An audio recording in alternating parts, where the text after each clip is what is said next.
have become a lot more risk sensitive. Yeah, right? yeah. So the more money you put in the financial markets, the more you have to be cautious of risk. The risk that the business will go belly up, not that the price will fall, the stock price will fall, but more like that the business would, for some reason, get into trouble.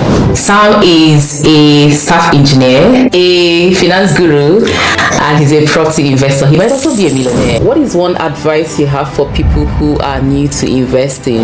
It's difficult to do it without understanding what your goal is. Right? So if your goal is to generate cash from the financial markets, your strategy will be different. If your goal is to just capital preservation or some kind of long-term investment, your strategy is different. If you're putting money aside because of the project you plan to do 3 years down the line, your strategy is different. So that's the first thing I would usually want to clarify, like, what is the strategy? What are you trying to do? And you can figure out the strategy.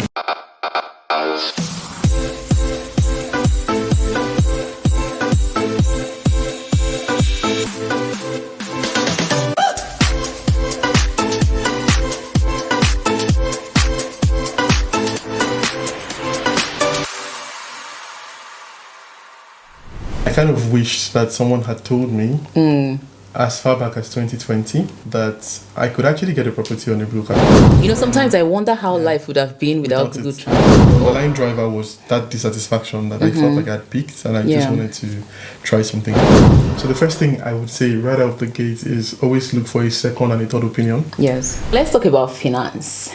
Sam, yeah, you have to adjust for this one because I feel like you've become quite the finance guru in our community, At what point did you move from debugging code to decoding the stock market? That's an interesting question. I'm doing both in parallel. Okay. And so in Nigeria... multi-threading. Yeah, exactly. Parallel processing. Yeah. So in Nigeria, I used to invest in equity mutual funds and fixed income mutual funds. These are the only things I knew at the time. And then this was just before Rice Vest became a thing. Was the interest high at that time? But then, it wasn't so bad. It was Naira. It was in Naira. So the interest was relatively high because inflation in Nigeria was also... Because I hear up to 20% in some of them now. It's 27%. Oh, wow. That you have for the prevailing rates in Nigeria. So it's high, but... Yeah, the exchange rate does not amount to much. Yeah. So when I came to Germany, I had a friend who told me about the ETFs he had been investing in. I didn't think about ETFs before. Yeah. So I was surprised, like, what's ETF? I quickly Googled it, exchange traded funds. Oh, they're actually a different type of mutual fund. And then I spent a lot of time looking it up. And this was in 2019. And then 2020, I had time. So I just went into the rabbit hole. Yeah. I was learning so much about the US financial markets. I was so surprised about how accessible it was. Yeah. That was where the starting point was for me. So I started looking at these things. The first thing that blew my mind was the fact that everything you need to know about the company is publicly available and it's free. So you go to the sec.gov, you can look up a company and you can read the company's financials. I have the advantage of the fact that I've been trained to read financial statements, so I understand how to read balance sheets, income statements, cash flow statements, but also because I have a technical background, I'm able to understand particularly technology companies or companies doing things in tech. I can look at it from a technical angle as well. So if a company is doing electrical installation or insulation, for example, I can understand how the business works. So business models are things I'm familiar with. So all of those things kind of accumulated in 2020 when I was sitting down and was just really going into it. It seemed like I was preparing for some kind of exam, but I wasn't. It was just so interesting to me. I was surprised I could open a brokerage account and just buy stocks tomorrow if I wanted to. And I could sell it, and the money's there. It just blew my mind because in Nigeria it was a bit tricky. You transfer the money, and then after a few days they will let you know that they've bought the units, and then you now see it on the platform. Yeah. But here it was so fluid. It kind of made me feel like I had a lot to catch up on, and so it just felt like there's a lot that has happened that I wasn't aware of, and I needed to really. Make as much progress as I could, and so I started reading a lot. Okay. The more I read, the more information I stumbled on. I read a book, I look at the appendix, I look at the references, and I read those references as well. And I read a blog post, I read the reference blog post. I was reading so much in 2020 that it just became An addiction. Yeah, some kind. It became like a good addiction, though. Yeah. Well, it has. I will tell you about the disadvantages. Okay. But primarily, that became my my new interest. I realized I could make some money from it. I started to understand, when a business is displaced, like when the stock price is displaced from a business that is doing it properly. So I started understanding those things. 2021, I was doing a lot of experimentation, right? I was going into industries and sectors that I wasn't particularly skilled in, but I wanted to understand how do you know, like, what is relevant in a different space. Yeah. 2022 now became the real moment of truth, because then everything I'd learned about the psychology of wealth, of money and all of that started to become relevant. When you buy a stock and it's down 30%, 40%, what do you do? Wow. Right? Do you sell at a loss? Do you hold out? How long do you hold out for? Stuff like that. So that's when everything kind of came together. So I had like a university education over the last 5 years. And I think that because of how intense I can be when I'm interested in something, there are depths that I've gotten to that you will not expect anyone that is not in the financial industry to have. And even a lot of people in the financial industry probably don't go that deep because it might not be necessary. But for me, it's important that I feel very comfortable with all of the instruments that I use, all the companies I'm buying, and how I analyze them. So now both quantitative and qualitative analysis are things I'm very comfortable with.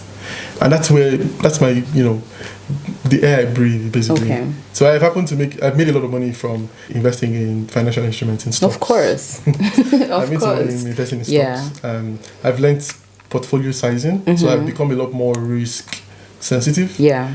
So the more money you put in the financial markets, the more you have to be cautious of risk. Yeah. The risk that the business will go belly up, not that the price will fall, the stock price will fall, but more like that the business would, for some reason, get into trouble. Okay. One very simple example was Asha Daniels.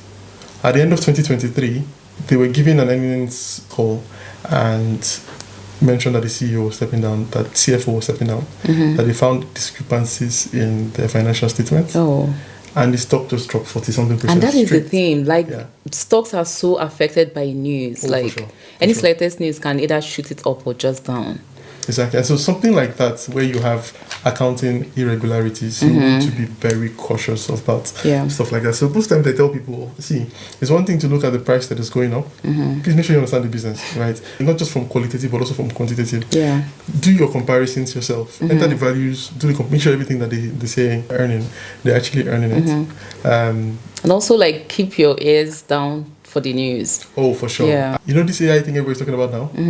I have a completely different perspective on this whole AI investing because the kind of magic that companies are doing for their cash flow statements to, the rate of depreciation, for example, for some companies they're like, oh, they're depreciating GPUs 4 years.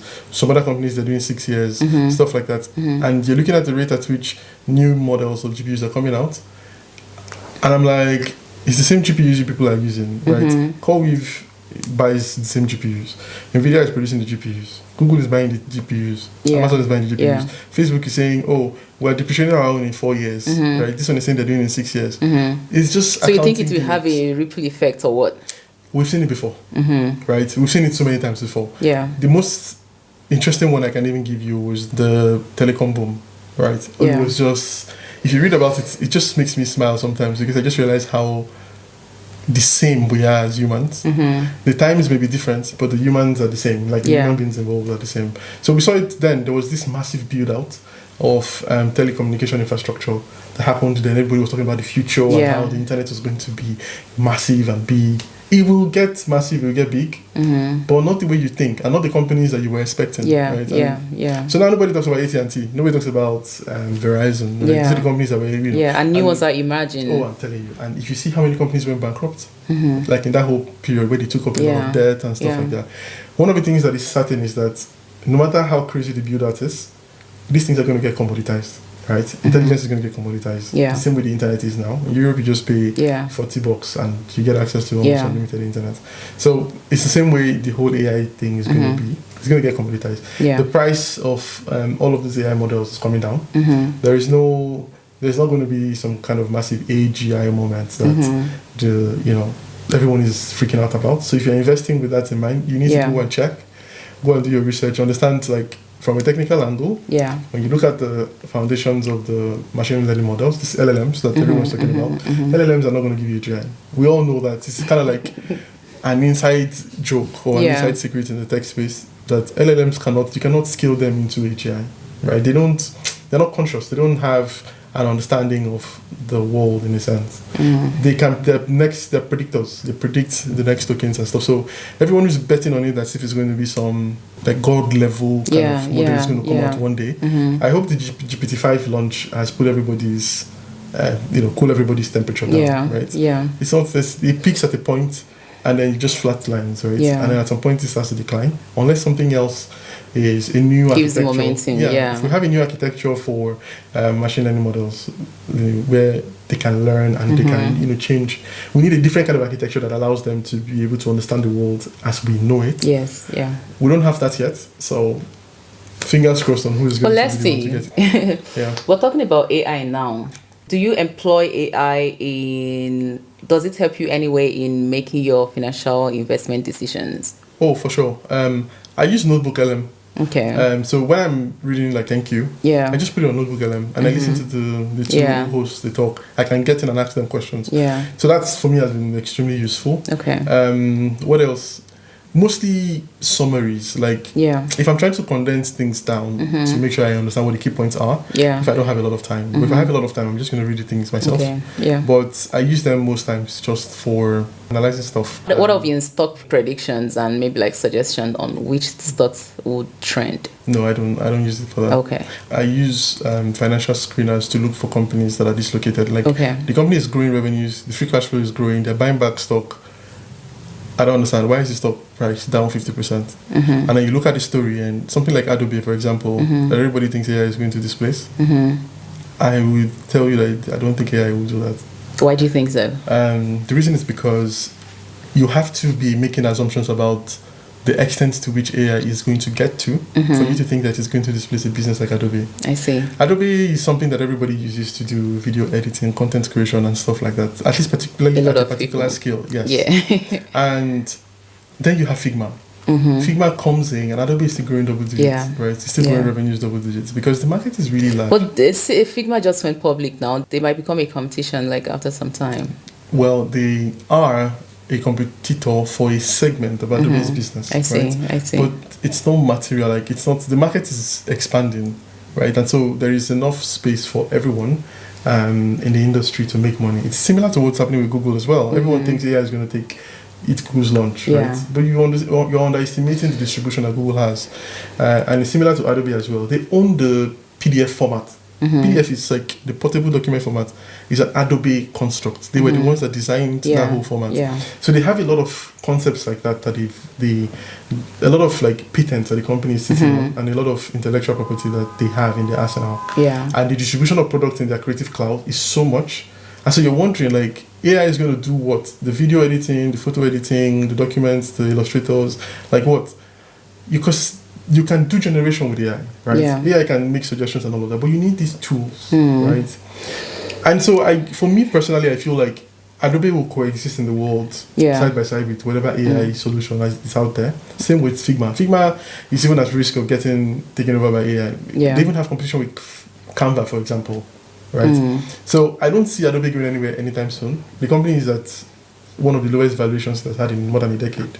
And so it's just an example. I'm not saying go and buy Adobe stock, for example. I'm just saying like when you understand how the business works, when you understand how the industry works and the trend that things are taking, you can make different decisions than everybody else. So I use screeners as well. Yes. Stock screeners. Okay. Now, a lot of people see 3 levers, like when it comes to wealth creation: income, investing, and ownership, real estate. 3 of them, you're doing it already. Amongst these 3, which one will you say is the most comfortable for you? Income, investing, real estate. Which one are you getting more returns from, basically? And which one do you potentially see yourself doing more of in the future? That's a very tricky one. So I think both investing and generating income. Okay. The reason is because I like growth. I like to increase how much money I am making every year. And the more cash I have, the more I can invest. I like investing because I can control and somewhat influence, well, not 100%, determine how much returns I am expecting on a given year. So I can make money from the stock market, based on how I understand it. So I'm growing my income, multiple streams, making money from your job, making money from other things that you do, and then you're deploying them efficiently because you understand how the financial markets work. I just want that same cycle to just keep going. So in a sense, I would say both increasing income and investing as well. Interesting. So you see yourself doing 9 to 5 a bit longer? To be honest, I'm going to work for the rest of my life, but it might not be 9 to 5. Yes, of course. I might probably do things, run my own shop at some point. Okay, interesting. That's cool. Now let me ask again. Do you care to share? First of all, do you invest more in single stocks or in ETFs, and probably why? And which of the stocks or ETF have you made the most from in recent years? So most of my money is in individual stocks. But I also do some ETF investing as well. On a percentage level? It's kind of like 75-25. Okay, yeah, ETF so 25. Yeah. So I have more like individual stocks. Yeah. I've made more money from individual stocks. Yeah. I think that the most money I have made from any one company was from AppLovin. I think it was almost a 500% return, and it was within just 1 year. Within 1 year? It was less than a year. So I did AppLovin. That's crazy. Yes, I did AppLovin last year. I started buying at the beginning of last year, and it just went up like crazy. It just went on a 600% run. I think I'm currently on 40-something%. I started with it this year. Yeah. So yeah, I did buy a lot. So it was towards the end of last year that I lightened up the position. So I made it was around 450 or 460%. That's massive. Last year. The next one was Hims and Hers.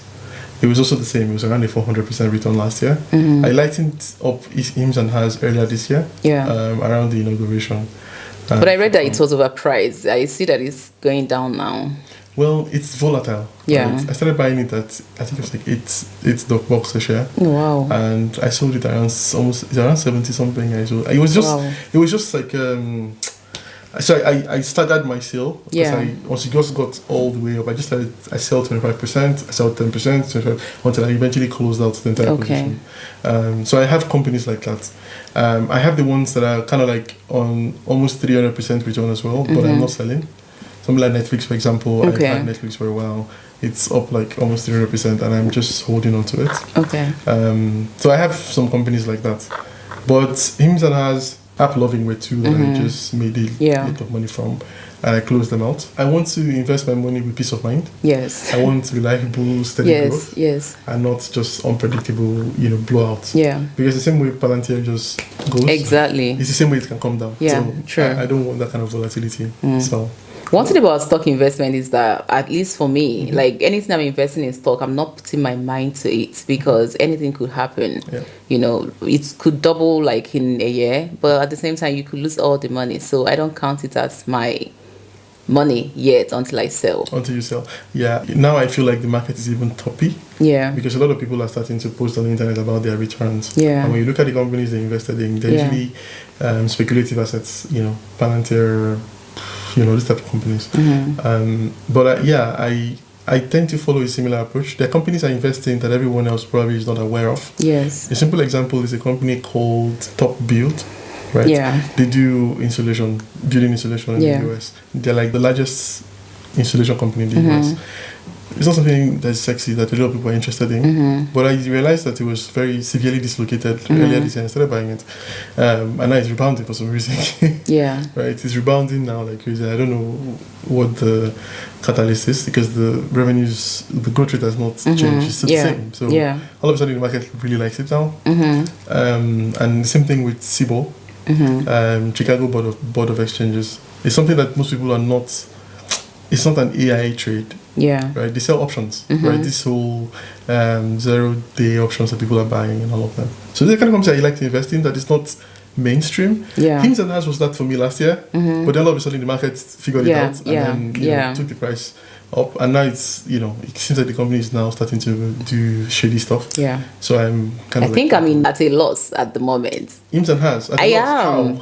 I mean, I am. I haven't checked in a while, but like it was going up. I think I was maybe like at 37%, and all of a sudden I'm like, what is happening? Yeah. They had some messy stuff they did with Novo Nordisk recently. Well, anyways, what is one advice you have for people who are new to investing? First of all, what does it take to start investing? Do you have to have a lot of money? What's the minimum somebody can start investing with? And also, how do they choose which ETFs or stocks to even invest in? So my response to that, I think, is really the same. Yeah. It's difficult to do it without understanding what your goal is. Yes. So if your goal is to generate cash from the financial market, your strategy will be different. Yeah. If your goal is to just capital long-term preservation, investment, if your goal is capital preservation or some kind of long-term investment, your strategy is different. If you're putting money aside because of a project you plan to do 3 years down the line, like I want to buy a house, I'm putting this money aside for it, your strategy is different. So that's the first thing I would usually want to clarify, like, what is the strategy? Like, what are you trying to do? And then you can figure out the strategy.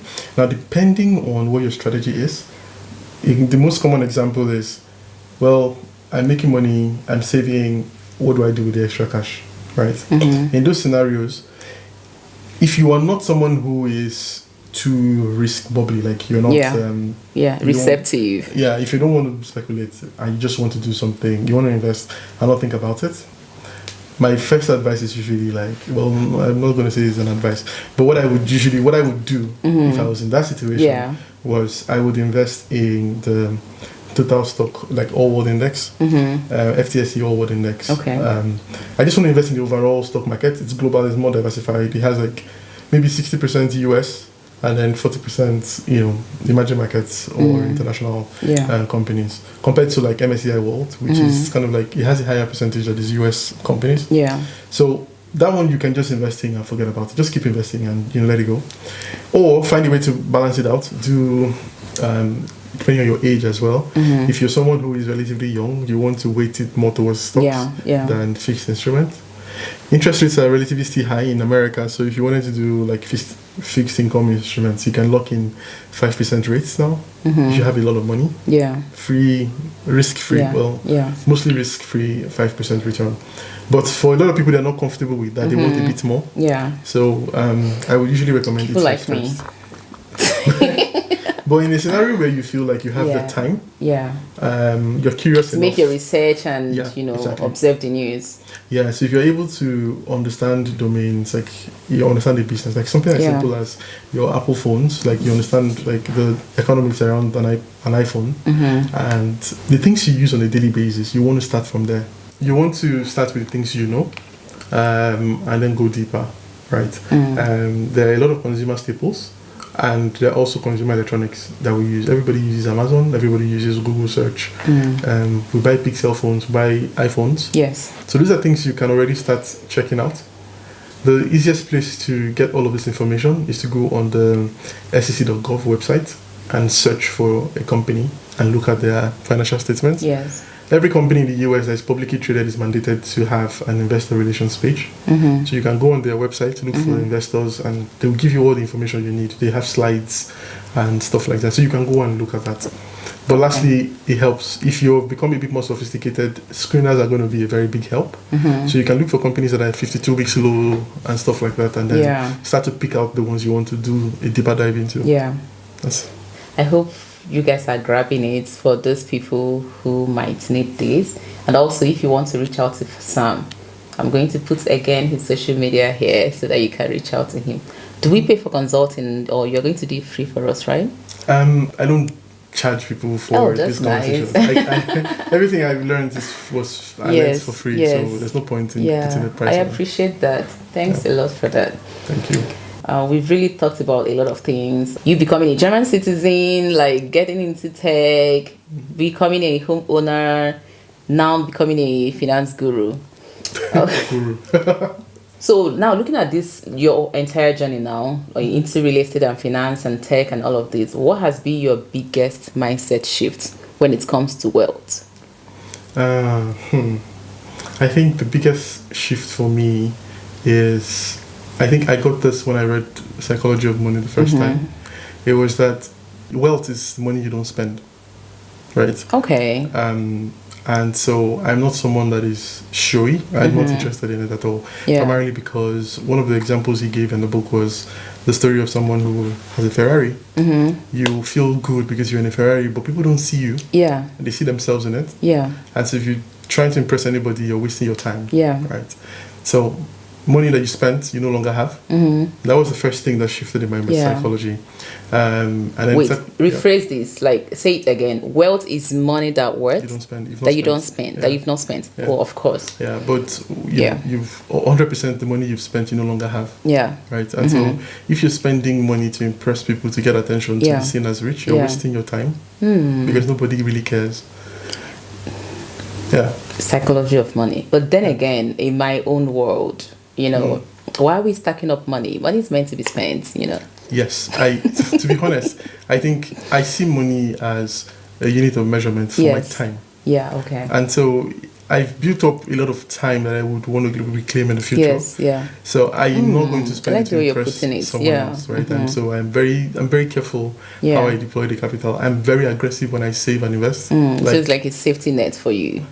I won't call it a safety net. It's more like I'm getting my time back, right? And so I can stop working tomorrow. I can stop working at 40 because you've worked for your future. Yes. So I've reclaimed my time and I can do whatever I want to do with it. That's interesting. That's how I see it. And so when I'm spending it, it's like this is my blood and sweat. You've earned it already.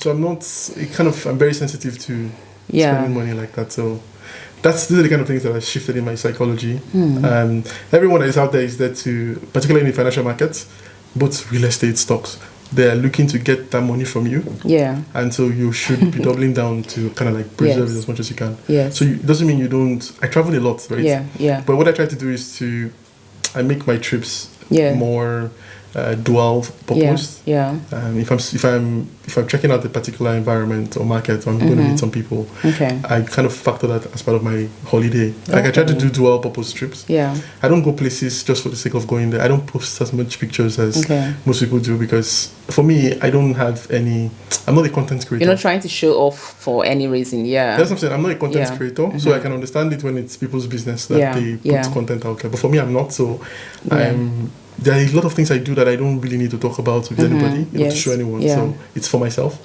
So it was all of these shifts in psychology has come from handling a lot of money. When you handle a lot of money early, you learn a lot of things, particularly how to keep it. Right, and that's where my mind is at now. Keeping as much of the money that I earn. And trying to grow it. Yeah, I totally feel you. I'm a very big saver as well. I do save a lot, but at the same time, I believe in living my best life at any point. So I'm trying to live my best life today. I'm not extravagant, I'm living my best life today while still saving for a better life tomorrow, Yeah, I feel you. So for me, for example, I'm the kind of person who I would say I'm like that as well. The people who want to be looked upon as rich, and so they splurge on a Porsche, they buy an expensive house and all of that. But because I understand the economics of it, I will not make these kind of decisions. If for some reason I need to impress someone in particular because of some value they're going to bring, I will rent it. I don't have to own it and the associated liability. Because there are so many, there's a long span of time that the property is just, maybe if it's a vehicle, for example, it's just there. It's just dormant, It's the same thing with buying a house and living in it. It's just a liability, to be honest. Because then you're raking up maintenance costs. You're paying insurance for it. You're paying for parking. You're paying for so many maintenance. I'm telling you, it's a lot. And you're not getting some advantages that you could have gotten. So, but that's how I see it. I'm also similar to you as well. I'm someone that likes food. Right. So I do food tourism sometimes. You spend any amount. I travel, go to trials, food somewhere. That's what I do. So I, however, would get a vehicle, at some point just for mobility when I need it. I don't feel like I need it right now, but if I need it, I would have a vehicle. Some of the business dealings I'm doing now are starting to require that I would get a vehicle at some point, or at least a driver's license. I will use miles. Right. I'm not going to buy a car because parking it at home is costing me 100 and something euros to pay for parking with charging at home. I'm not doing that. And then you drive the car to town, you pay to park. I'm not doing that. I'm not. So. All right. So I have one last question for you, Sam. Okay. Now, in all of this hustling, there are so many things that you do. I think I should call you a millionaire by now, but let's not go there. Yeah. So, what is it that motivates you? Like, what is driving you to achieve all of these things that you're achieving, and what is your cause? So for me, it's just two things, to be honest. Yeah. One of them is curiosity. Okay. I just pursue my interest. Right? Yeah. And the second one is I try very hard to make my environment better than I met it. Yeah. And so everyone that I run into, I want to make sure that you feel like a better person once, you've met me, in a sense. Yeah. So I'm trying to be, a net positive in my environment, both in terms of people and my physical space. Okay. And my relationships as well. Okay. But then primarily I'm just driven by my curiosity. Okay. So it's not the money, but you're following your curiosity, but then it's making you a lot of money. Yeah, money is just a side effect, really. Okay. It's never really the point. Okay. Yeah, so you make money, it's just one of those things you do. Yeah. But it's like CO2 you breathe out. It's just a side effect. You're breathing, the oxygen is doing a different work. Yeah. Money is also a side effect of, value. When you generate value, you make money from it. Yeah, but that's absolutely. not the point. Yeah, very true. All right. In wrapping up, Sam, if you could have one question for me, what would it be? What stock should I buy? I'm the wrongest person to ask that question. I feel like you're the one giving me the advice here. So you're the finance guru. But I could tell you, like, whatever I would tell you, you probably have it already. So don't bother. Well, I've probably researched it already. Yeah, I feel like all the stock I have, you probably have it already. Yeah. Okay, fair enough. But where would you travel to if you could and there is no cost? Like, if your money was not a problem, Yeah. where would you want to go? Oh, interesting. I've actually been to so many nice places. I loved Maldives. I loved Spain. I loved Santorini, Albania as well. All these places, I just love them because I'm a beach girl. I just want to be on all white on my beach wear and be on the yacht and not shaking my ass, anyways. But I think I really, really enjoyed Santorini. I think I would want to go back again. Okay, yeah. and that makes sense. Yeah. That makes sense. Okay, I've not been to Santorini, so it's something I would probably go to. Yeah, I really loved the hotels, and then the buffet, the breakfast buffet was just so amazing. I think I explored two hotels, and both meals were amazing. I think I should say that they are one of the best meals I've had in my travels. Right. I really enjoyed it. I'll get the plug from you then. Yeah, I would go back. All right, thank you so much, Sam, for joining us on this conversation. Thank you for having me. I know that your journey would motivate somebody out there. And for those people who are tuning in, if you're listening to the conversation, I hope you really connected with his journey. And do drop a comment in the comment section. I'm going to try my best to reply to all your messages and all your conversations. If you want to know more about getting into finances or investing in property, you could reach out to Sam and he will spill some more tea, and then you can get started. Don't have to have a lot to start investing. I think you can start investing with as low as $100 or euros. That's where you are. Yeah, exactly. So it depends on your investment purpose. All right, thank you so much for tuning in, and we are going to see you again in our next episode. Please subscribe. All right, bye guys.